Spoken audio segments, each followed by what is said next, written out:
बिस्मिल्लाहिर्रहमानिर्रहीम। अस्सलाम वालेकुम नाज़रीन। फैसलाबाद पुलिस ने शानदार कार्रवाई का मुजाहरा करते हुए थाना थरखानी के इलाके में 8 साला बच्चे से ज्यादती व कत्ल के मुलज़िम को गिरफ्तार कर लिया है। फैसलाबाद से हमारे डिवीजनल ब्यूरो चीफ मियां जाज असलम के मुताबिक फैसलाबाद के इलाके थाना तरखानी में 8 साला बच्चे साद को मुबैना बदफेली के बाद कत्ल कर दिया गया। पुलिस ने फौरी कार्रवाई करते हुए मुलजिम को गिरफ्तार कर लिया है। साद गुज़श्ता शाम को घर से निकलने के बाद लापता हो गया था।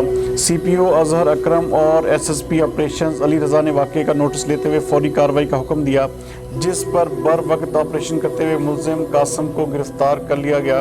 दौरान तफ्तीश इस बारे में पता चला कि मुलजिम ने बच्चे को दरिंदगी का निशाना बनाने के बाद बच्चे की लाश खेतों में फेंक दी। पुलिस ने मुलजिम कासिम के खिलाफ कत्ल और ज्यादती का मुकदमा दर्ज कर लिया है, जिसमें दहशतगर्दी, कत्ल और ज्यादती की दफात भी शामिल की गई हैं। वाज़ेह है कि थाना तरखानी के इलाके में इससे कबल भी बच्चों के साथ दरिंदगी के बेशुमार वाक़यात पेश आ चुके हैं।